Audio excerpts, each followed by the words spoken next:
to risk life and limb to obtain the freedom so long denied. The Underground Railroad adopted such terms as conductors, passengers, cargoes, and conductors on the railroad. Now, as the audience traipsed through the woods where the piece was created, following an escaped slave, a wonderful production of 19th century Black American slave culture and history took us back to that world of slaves who ran from their masters and traveled north seeking freedom, either alone, carrying children, or with one or two others, sometimes being led along in a legal network of safe homes and sites called the Underground Railroad. Midway through the piece, there was a stop at a market where slave women sold fruit, brooms, and rags. A short time later, the slave master arrived to retrieve the money the women were paid for their wares. A plantation was created and estate routes that included an imaginary shallow river across the barn roof where slaves could look into the night sky and follow the drinking water. The piece was a history lesson, alive, moving, and horrendously realistic. Now, my research into the Underground Railroad activity in South County did uncover several sprinter routes that crisscrossed the Berkshires. There were possibly others as well. But one of the routes led to the Stephen Carter farm here in Beckett, according to Carter's late grandson, who still lives in the county. The Carter family gave Jacob's Pillow its name. It was homesteaded by Jacob and Mary Carter, who came from Connecticut in 1795. The Carters farmed the land continuously for 110 years. They were completely self-sufficient, kept strong family ties, were active in the community and in the church. One Carter seemed to stand out from the rest. His name was Stephen, grandson of Jacob and son of Gaius. Stephen, according to historical information, was a dedicated public servant with a strong moral conviction. He was born September 18, 1812, on the Beckett homestead. Known as an outspoken leader, he served as selectman and as assessor in the town of Beckett. Stephen also served as a state legislator and was a justice of the peace in town. He was well known and widely respected. Now, when the country was being divided over the issue of slavery, he was willing to take risks to prove that he was a serious abolitionist, and as such became very active in the cause of freedom and for the slave. According to his descendant, Stephen, helped by his son George, used his farm as an underground railroad station for a number of years before the Civil War. The runaways were apparently brought up from Connecticut by a hay wagon, and I have a picture of just such a wagon, possibly one like this used to transport slaves. One that had a false bottom there, as you can see, and if anyone would like, I'll pass that around. And they would spend the night in the barn, the Pillow barn, which is well, it's now sort of the Pillow store, and I can show that too. It's just down on the right here. And then be transported to Williamstown. And from that point, they were taken to Bennington, Vermont, then northward to Canada. So we do have, I do have a picture of the barn. Here is a picture of the Pillow barn. It's sort of been updated. This is a fairly recent picture, and I'm putting my hand on the top piece because this is a picture of Josiah Henson, who was the character that in Uncle Tom's Cabin. But if you like to, you will see the Pillow barn. I mentioned that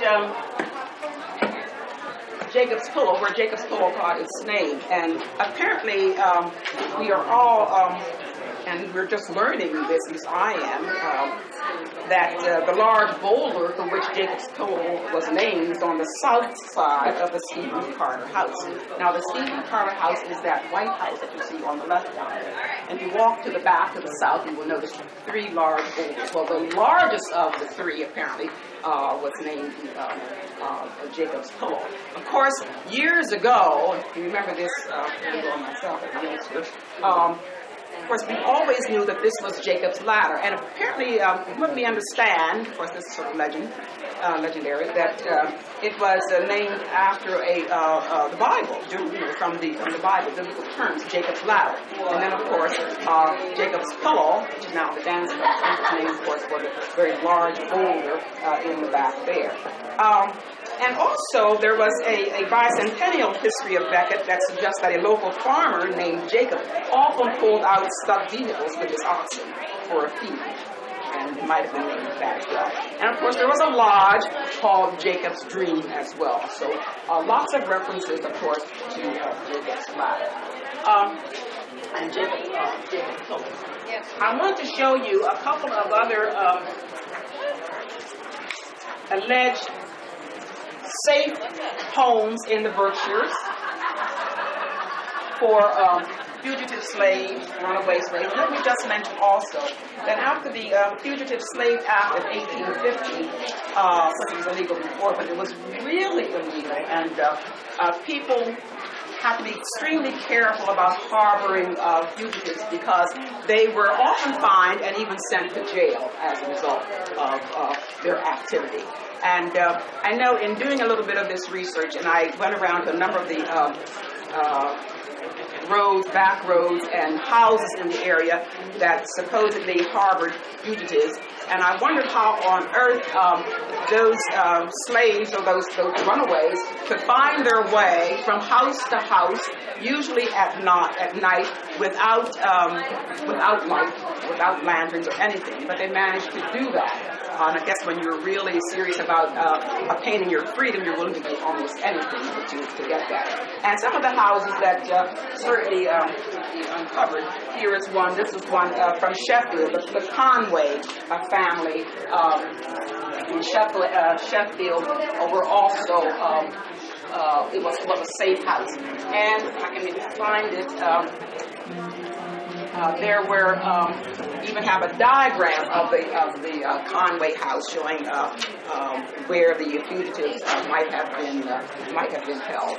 I don't know if anybody is interested, but they can certainly look at these and pass them around. So up to you. Another house was the Ruth Freeman house in Sandusfield on 57. Now, when I first learned of this particular house, a house that was used to harbor fugitive slaves, I called the lady in question, but who lived there at the time. That's been about at least 15 years or so, and told her that I had heard about this house that was alleged to have been used as a safe home, and I sort of invited myself out to see it, and I asked her if I could come, and she had said certainly. Hi. And she said, certainly you may come. So I did. And when she showed me the house, and she was so gracious, and she said, I asked her how they were able to, what happened in the house, and she said, well, she let me through the kitchen and to the cellar, and she said when a slave or two was needed a safe haven, and of course, especially if the authorities knew that the slave might be in the area and was a fugitive, they would take them in, go into the cellar, and go across the crawl space to the porch. And on the porch, of course, there were two columns, and one of the columns was hollow, and they would. It was sort of like a ladder, and the slave would have to, only one time, would have to climb up, go across the crawl space in the cellar, and then climb up into this hollow column and hang there on the ladder, waiting for someone to come and then rescue that and take them on to a more free place. I mentioned also that they devised fairly bold methods of escaping when they were determined to flee their captives, their plantations. And one such person was a man named Henry Brown, and I have a picture of him. Henry Brown lived in Richmond, Virginia, and he was determined to be free. So what he actually did, he had a friend who worked in the railroad station, And the friend who happened to be a white man, apparently very interested in freedom for the slaves, they devised a way where Henry Brown could put himself in this box, and at the railroad station, his friend would then tape him shut, or tie him shut, and then mail him to Philadelphia. And that's exactly what they did. And he got the name of Henry Box Brown. So we have a picture of Henry Box Brown, who was sent from Richmond, Virginia to Philadelphia in a box to freedom. And he was there. And of course, just at the bottom here, of course, we have one woman that we recognize or know or refer to as the Moses of her people, because she certainly helped free perhaps 300 or more slaves from the South, and that's Harriet Tubman. And we see her here with some of those fugitives that she certainly helped free. And if anybody's interested in passing that around as well. And I think that's just about it. Oh, I wanted to mention also that there were a number of stations in Berkshire County, underground railroad stations, and I have a map here showing a number of those stations, and I've circled them in blue, if anybody's interested in looking at those. But there were quite a few. And keep in mind that this was clandestine activity, so there are very few records. We have to search very long and very hard, and sometimes newspaper accounts, old letters and that kind of thing. And then if families kept records, such as the Stephen Carter family, we learned about some of this activity that went on in Berkshire County. But that's about, one more I wanted to mention. This is important. This is from Stockbridge. This is the Betty Plant home, or Betty and John Plant home. I had heard about this house for many, many years, and it was one of the sons of one of the ministers of the First Congregational Church who was an abolitionist, a serious abolitionist in Stockbridge. And when I heard about the house, and I went to Betty and asked her about it, and she said when they bought the house in Stockbridge on Pine Street a number of years ago, she knew of this tunnel that led from her house to another house in Stockbridge where slaves could be transported and kept pretty safe. But she said, and it was there for a period of time after they purchased the house, and but then the tunnel was sealed. When the house was sold maybe 2 or 3 years ago, I asked the son, sort of invited me to see where the tunnel was. I did go to the house to see where the entrance to the tunnel was located at that time. Quite interesting. So a lot of interesting activity did go on in the Berkshires some years ago. At any rate, I want to thank you very much. But I want to mention that you get to see the Jacob's Pillow, which is a boulder, and on the south side of the Stephen Carter family home, and then, of course, the pillow store, which was the barn that where fugitive slaves were held. So I thank you again for listening.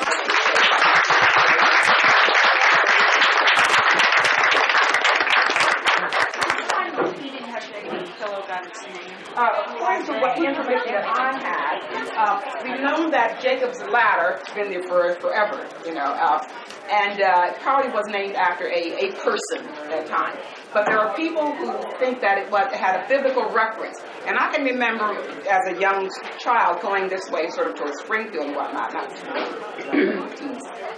there were a number of inns, restaurants, and whatever, if you came this way, named Jacob. I don't know whether you perhaps remember that, Ray, the Jacobs this, Jacobs that, there was a lot of that kind of thing.